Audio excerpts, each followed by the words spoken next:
জিহাদে গেলেন, বারবার প্রশ্ন করা হয়েছে। হযরত হুসাইন রাদিয়াল্লাহু আনহু উপরে ভবিষ্যদ্বাণী ছিল যে হুসাইন কারবালার ময়দানে শহীদ হবে।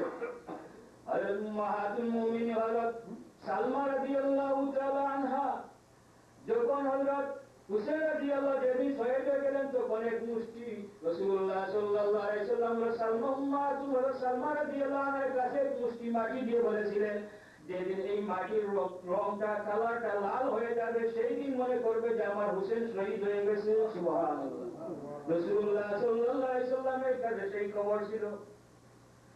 যেদিন হযরত হুসাইন রাদিয়াল্লাহু আনহু শহীদ হলেন, সেই দিন হুজুর আকরাম সাল্লাল্লাহু আলাইহি ওয়াসাল্লাম কি হযরত আব্দুল্লাহ ইবনে আব্বাস রাদিয়াল্লাহু আনহু স্বপ্নে দেখেন, জিজ্ঞাসা করে দেখেন দুলা বালু অবস্থায় ওনার শরীরের মধ্যে দুলা আছে, দাড়ি মুবারকে দুল বালু, মাথায় দুল বালু।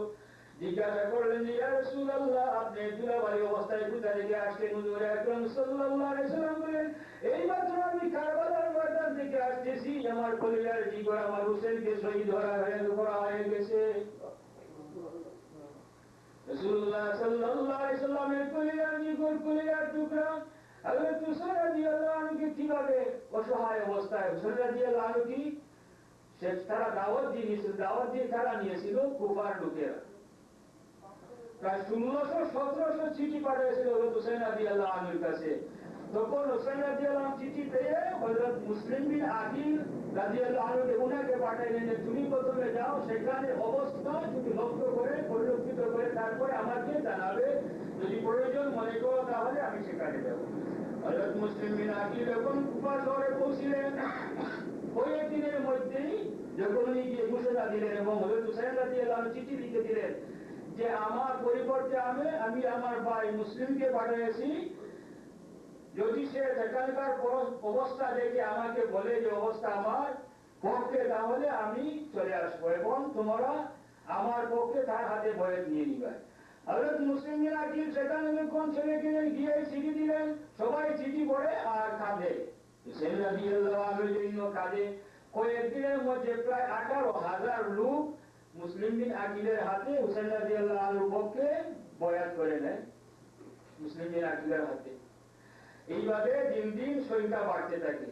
এইভাবে যখন বাড়তে লাগলো, তখন মুসলিম বিন আকিল হযরত হুসাইন রাদিয়াল্লাহু আনহুকে চিঠি লিখে দিলেন যে এখানে অবস্থা সমস্ত আপনার পক্ষে, সুতরাং আপনি যত তাড়াতাড়ি পারেন আপনি চলে আসুন। হুসাইন রাদিয়াল্লাহু আনহু চিঠি পেয়ে রওনা হয়ে গেলেন।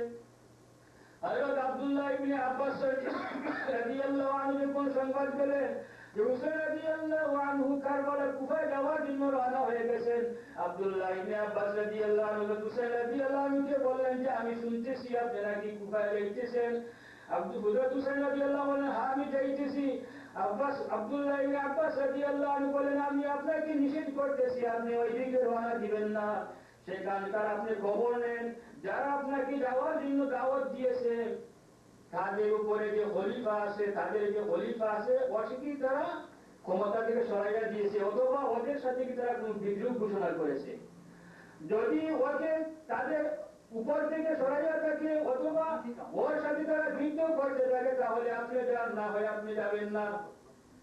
হযরত হুসাইন রাদিয়াল্লাহু আনহু বিরত হলেন না।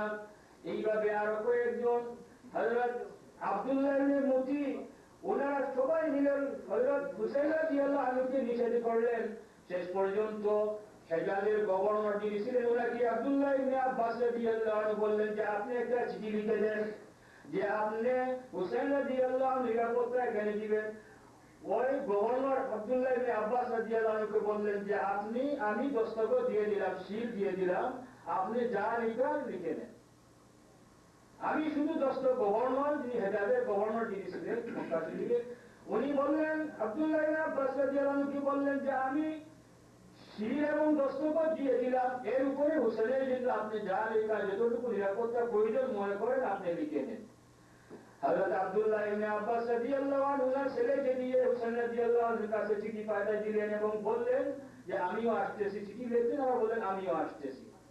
আবার গিয়ে আব্দুল্লাহ ইবনে আব্বাস রাদিয়াল্লাহু তাআলা আনহু বললেন যে আমি নিশ্চয়ই আপনার হিতাকাঙ্ক্ষী, আমি আমার আমদানের সম্বন্ধ দিয়ে আপনার কাছে বলতেছি, খবরদার আপনি আর একটু সামনে অগ্রসর হবেন না, আমি দেখতেছি যে কুফাবাসীরা শেষ পর্যন্ত আপনার সাথে বেঈমানি করবে, মুনাফিকি করবে, তারা তাদের ওয়াদা ভঙ্গ করবে।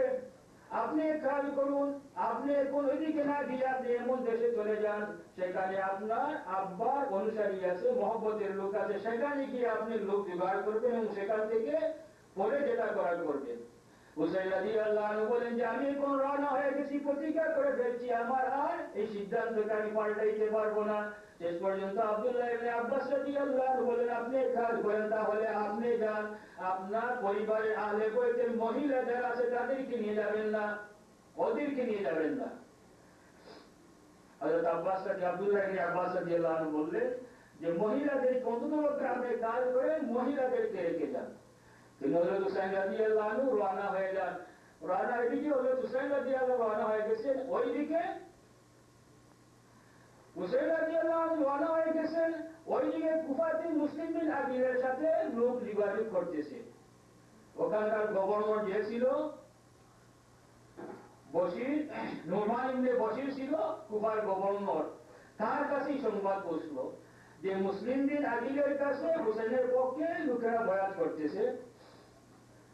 তার কাছে সংবাদ যখন পৌঁছলো তখন সে ঘোষণা করলো, সভা ডাকলো, সভা ডেকে ঘোষণা করলো যে আমি শুনেছি যে বিদ্রোহী একদল লোক দাঁড়াইয়া গেছে, বিদ্রোহী করতেছে, ওরা অন্য মুসলিমের আমিরের কাছে বয়াত করতেছে হুসাইনের পক্ষে।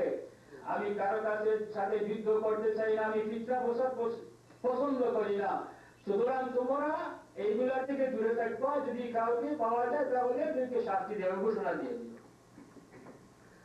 তখন ইয়াজিদের পক্ষে একজন লোক সেখানে ছিল, তার এই কথাটা পছন্দ হয় না। সে বলল যে আপনি যেভাবে দুর্বলতা প্রকাশ করে আপনার ঘোষণা দিয়েছেন, এটা দ্বারা কাজ হবে না, বরং আপনি কাজ করেন, আপনি মুসলিমের আখিরকে এনে নিয়ে এখনই তাকে হত্যা করেন এবং তাকেও আপনি বাধ্য করেন ইয়াজিদের পক্ষে বয়াত নেওয়ার জন্য। খলিফা বললেন বা গভর্নর বললেন তা আমার দ্বারা সম্ভব হয় না। এই সময় একজন লোক ইয়াজিদের কাছে চিঠি লিখে যে যদি কুফার আপনার সামান্য প্রয়োজন থাকে তাহলে আপনার কুফার গভর্নর যে আছে নুরমান বিন বশির, তাকে পরিবর্তন করে, সে দুর্বল, পরিবর্তন করে একজন শক্ত লোক এখানকার খলিফা হিসাবে মনোনয়ন দেয়, পাঠাইয়া দেয়। যখন এই চিঠি ইয়াজিদের কাছে পৌঁছলো তখন তার হযরত মুআবিয়া রাদিয়াল্লাহু আনহুর সময়কার পরামর্শদাতা ছিল একজন সার্জন, উনার ওকে খবর দিয়ে আনবে। উনি যখন ইয়াজিদের দরবারে আসলেন তখন এই চিঠি দেখাইলেন, কুফার অবস্থা বর্ণনা করলেন, এখন কি ব্যবস্থা করা যায়। তখন ওই ব্যক্তি বললেন যে এখন এই উবাইদুল্লাহ ইবনে জিয়াদকে কুফার গভর্নর করে পাঠাইয়া দাও। কিন্তু তখন উবাইদুল্লাহ ইবনে জিয়াদ যে তার সাথে এবং ইয়াজিদের সম্পর্ক ভালো ছিল না, সে এতে রাজি হয় না। শেষ পর্যন্ত ওই সার্জন যিনি, উনি বললেন যে কাজ হলো, যদি আজকে তোমার আব্বা হযরত মুআবিয়া রাদিয়াল্লাহু আনহু জীবিত থাকতেন আর তিনি তোমাকে যদি কিছু বলতেন তাহলে কি তুমি সেটা মেনে নিতে? বললেন হ্যাঁ, আমি এটা মেনে নিতাম। তখন উনি একটা চিঠি বাইর করে দেখালেন, যাতে বলা হয়েছে যে ইয়াজিদকে বলা হয়েছে যে কুফার গভর্নর উবাইদুল্লাহ ইবনে জিয়াদকে নিযুক্ত করার জন্য। শেষ পর্যন্ত এই রাজি হয়ে যায়, ইয়াজিদ রাজি হয়ে যায় এই উবাইদুল্লাহ ইবনে জিয়াদকে কুফার গভর্নর করার জন্য। এইদিকে কুফার গভর্নর মারা হয়ে গেছে, হওয়ার জন্য উবাইদুল্লাহ ইবনে জিয়াদ মারা হয়ে গেছে। এইদিকে হুসাইন রাদিয়াল্লাহু আনহুর চিঠি আসতেছে, উনি আসতেছে, সংবাদ হয়ে গেছে কুফার মধ্যে যে হুসাইন রাদিয়াল্লাহু আনহু এসে গেছেন। উবাইদুল্লাহ ইবনে জিয়াদ কয়েকজন লোক সাথে করে নিয়ে গিয়েছে। তো কুফার লোকেরা তো চিনে না, হুসাইন রাদিয়াল্লাহু আনহুকে কোনদিন দেখে নাই। তো তারা মনে করছে যে গভর্নর আসছেন, নিশ্চয়ই হুসাইন রাদিয়াল্লাহু আনহু এসেছেন। এখন যেদিকেই তারা যায়, উবাইদুল্লাহ ইবনে জিয়াদ যায়, সবাই ওর সাথী হয়ে যায় এবং হুসাইন বলে সম্মান করে সালাম করতেছে। মদিনার কুফার গভর্নর নুমান ইবনে বশির যখন আওয়াজ পৌঁছলো তার কানে হুসাইন রাদিয়াল্লাহু আনহু কুফাতে এসে গেছেন, তখন উনি ভয়ে তার ঘরের মধ্যে ঢুকে দরওয়াজা বন্ধ করে দিলেন। আসলে তো হুসাইন রাদিয়াল্লাহু আনহু নয়, সে ছিল উবাইদুল্লাহ ইবনে জিয়াদ। উবাইদুল্লাহ ইবনে জিয়াদ এই অবস্থা দেখে গিয়ে নুমান ইবনে বসিয়ে দরওয়াজার সামনে যখন ঠুকনা দিল দরওয়াজায় গিয়া দরজা খোলার জন্য, তখন শুনে নরমালিনে বসি বলতেছেন, আমি আল্লাহর কসম করে বলতেছি যে আমি তোমার সাথে যুদ্ধ করতে চাই না, আমি তোমার সাথে যুদ্ধ করতে চাই না, জেহাদ করতে চাই না, এবং আমি তোমার হাতে আমি ক্ষমতা হস্তান্তর করবো না। কারণ উনি মনে করতে